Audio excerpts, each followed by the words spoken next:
ನೀವು ಅಂದುಕೊಂಡ ಕೆಲಸ 200% ಆಗುತ್ತೆ ಅನ್ನೋದಾದರೆ ಈ ಕಲ್ಲು ಎಡಭಾಗಕ್ಕೆ ತಿರುಗುತ್ತೆ, ಮತ್ತು ಬಲಭಾಗಕ್ಕೆ ತಿರುಗಿದ್ರೆ ನೀವು ಅಂದ್ಕೊಂಡಿರೋ ಕೆಲಸ 100% ಆಗುತ್ತೆ ಅಂತ. ಈ ಕಲ್ಲು ತಿರುಗದೇನೆ ನಿಂತ್ಕೊಂಡಿದ್ರೆ ನೀವು ಅಂದ್ಕೊಂಡಿರೋ ಕಾರ್ಯ ಆಗಲ್ಲ, ಮತ್ತು ಇನ್ನೂ ಟೈಮ್ ಹಿಡಿಯುತ್ತೆ ಅಂತ.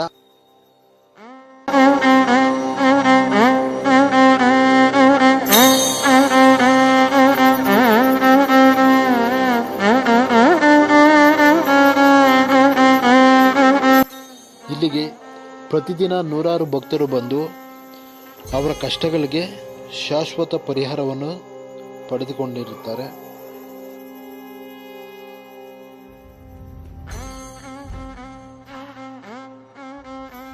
ಅನೇಕ ಸಮಸ್ಯೆಗಳಿಗೆ ಇಲ್ಲಿ 3 ವಾರದಲ್ಲಿ ಶಾಶ್ವತ ಪರಿಹಾರವನ್ನು ಕಂಡುಕೊಂಡಿರುವಂತಹ ಉದಾಹರಣೆಗಳು ಇಲ್ಲಿ ನಾವು ನೋಡಬಹುದು.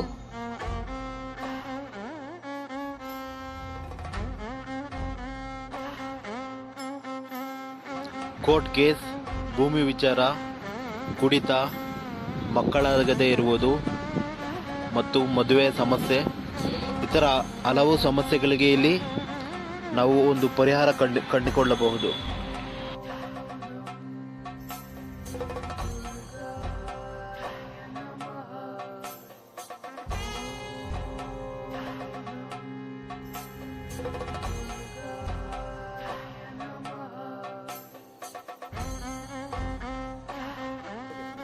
ಸರ್, ಈ ಮರದ ವಿಶೇಷತೆ ನೋಡಿ ಸರ್, ಇವಾಗ ಯಾವುದಾದ್ರು ಒಂದು ಸಸ್ಯಲ್ಲಿ ನಾವೇ ಸೃಷ್ಟಿ ಮಾಡೋಕ್ಕಾಗಲ್ಲ ಸರ್, ಯಾಕಂದರೆ ಅದು ದೈವ ಸೃಷ್ಟಿಯಾಗಿರುತ್ತೆ. ಈ ಮರದೊಂದು ಹೂವನೇ ಹಾವಿನ ಎಡೆ ಥರ ಇದೆ ಸರ್.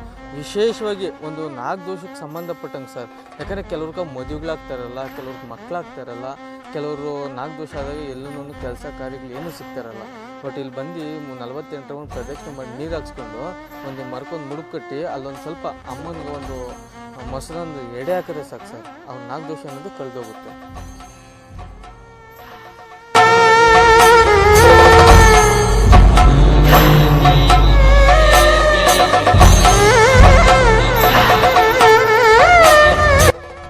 ಇಲ್ಲಿ ವಿಶೇಷವಾಗಿ ಕಟ್ಟೊಡಿತಾರೆ.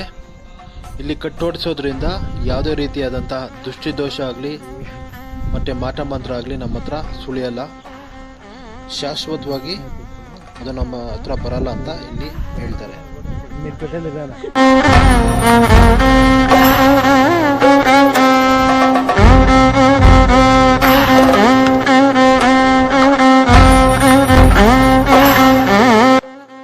ಹಾಗಾದರೆ ಈ ದೇವಿಯಾದರೂ ಯಾರು, ಈ ದೇವಸ್ಥಾನ ಎಲ್ಲಿ ಬರುತ್ತೆ, ಸೊ ಎಲ್ಲ ಒಂದು ಮಾಹಿತಿಯನ್ನು ಸ್ವಾಮಿ ಅವನು ಕೇಳಿ ತಿಳಿಯೋಣ ಬನ್ನಿ. ಮಂಗಳವಾರ, ಭಾನುವಾರ, ಅಮಾವಾಸ್ಯೆ, ಹುಣ್ಣಿಮೆ ಟೈಮಲ್ಲಿ ಪೂಜೆ ನಡೀತಿದೆ.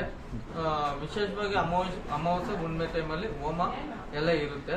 ಅದ್ರಲ್ಲಿ ಬಂದು ಒಂದು 3 ಕಿತ ಭಾಗಿಯಾದರೆ ಅವ್ರ ಒಂದು ಕಷ್ಟ, ಅಕಸ್ಮಾತ್ ಮನೆ ಸಮಸ್ಯೆ ಆಗಬಹುದು, ಆರೋಗ್ಯ ಸಮಸ್ಯೆ ಆಗಬಹುದು, ಹಣಕಾಸಿನ ತೊಂದರೆ ಆಗಬಹುದು, ಕೆಲವ್ರಿಗೆ ಏನಾದರೂ ಮಂಡಿ ನೋವು, ಆ ಥರ ಇನ್ನು ನಾನಾ ಥರ ಸಮಸ್ಯೆ ಇರುತ್ತೆ ಸರ್. ಅದಕ್ಕೆಲ್ಲ ಪರಿಹಾರ ಹೋಮದಲ್ಲಿ ಸಿಗುತ್ತೆ ಸರ್.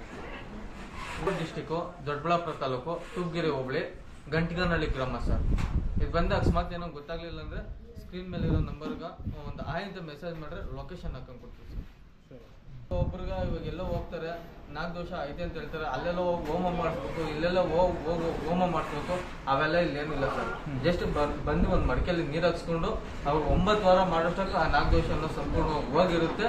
ಅಮ್ಮನಿಗೊಂದು ನೈವೇದ್ಯ ಒಂದು 9 ಜನಕ್ಕೋ ಅಥವಾ ಅವ್ರ ಕೈಲಿ ಎಷ್ಟಾಗುತ್ತೋ ಶಕ್ತಿ ಮೀರಿ ಒಂದು ಸ್ವಲ್ಪ ಅನ್ನದಾನ ಮಾಡಿದ್ರೆ ಸಾಕು ಸರ್.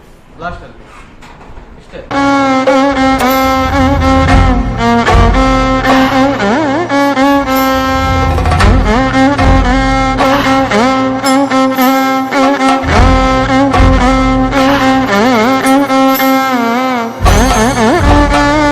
ಎಲ್ಲ ಕಡೆನೂ ಅಮ್ಮ ಬಂದು ಒಂದು ಬಲಗಡೆ ವಾಗ್ದಾನ ಸಿಗುತ್ತೆ ಸರ್.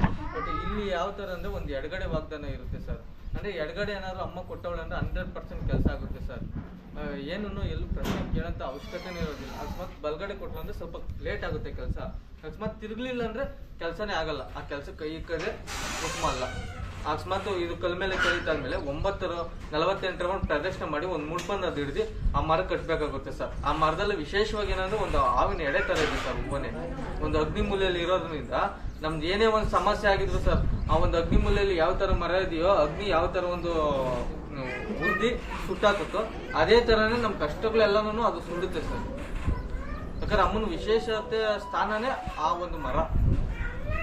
ಸ್ವಾಮಿ, ಇನ್ನೊಂದು ಇದು ಎಡಗಡೆ ತಿರುಗಿದ್ರೆ 100% ಆಗುತ್ತೆ ಅಂತ ಹೇಳ್ತಾರಲ್ಲ, ಕೆಲವೊಂದ್ ಕಡೆ ಎಡಗಡೆ ತಿರುಗಿದ್ರೆ ಆಗಲ್ಲ ಅಂತಾರಲ್ವಾ? ಇಲ್ಲ ಸರ್, ಇಲ್ಲಿ ಅಮ್ಮ ಬಂದಿನೇ ಎಡಗೈ ವರದಾನಿ ಸರ್.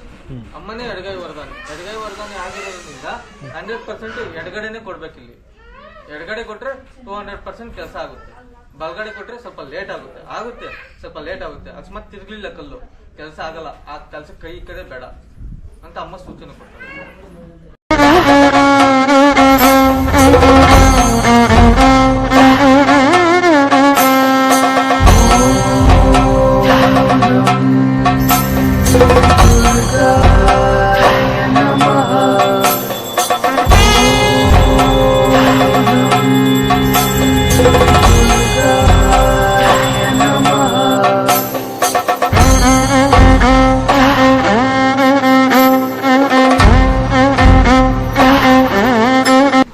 ನಮಸ್ತೆ. ಎಲ್ಲಿಂದ ಬರ್ತಾ ಇರೋದು? ಬೆಂಗಳೂರಿಂದ. ಇಷ್ಟು ವಾರದಿಂದ ಬರ್ತಾ ಇದ್ರಾ? ಇದು ಯೂಟ್ಯೂಬಲ್ಲಿ ನೋಡಿದೆ. ಓಕೆ. ಇವತ್ತಿಗೆ ಮೂರನೇ ವಾರ ಬಂದಿದ್ದೀವಿ.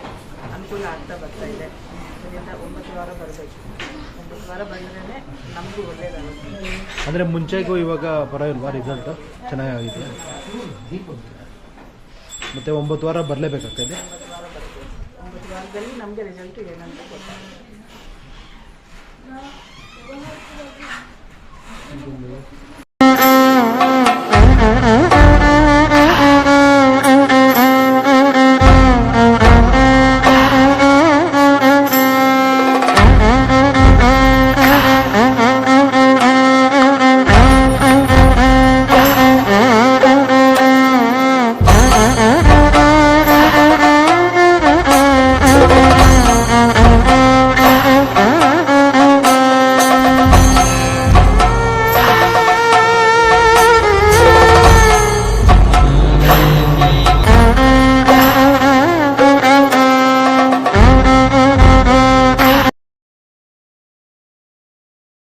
ನಿನ್ನ ಹೆಸರು? ಸುಭಿಕ್ಷ. ಎಲ್ಲಿಂದ ಬಂದಿರೋದು? ಬೆಂಗಳೂರಾ? ಟಾಟಾನಗರಕ್ಕೆ. ಅದೇ ಆ ಇದ್ರ ಮೇಲೆ ಕುತ್ಕೊಂಡಲ್ಲ, ಅದು ಅಮ್ಮನೇ ತೀರ್ಸಿದ್ದೆ ಇಲ್ಲ ನಿನ್ ತಿರುಗಿದ್ದದು? ಅಮ್ಮನೇ ತೀರ್ಸಿದ್ರಾ? ಏನು ಕೇಳ್ಕೊಂಡಿದ್ದೆ? ತಮ್ಮ ಬೇಕಂತ ಕೇಳ್ಕೊಂಡಿದ್ದ? ಅಮ್ಮ ವರ ಕೊಟ್ರಾ? ಖುಷಿನಾಗಾದ್ರೆ? Thank you.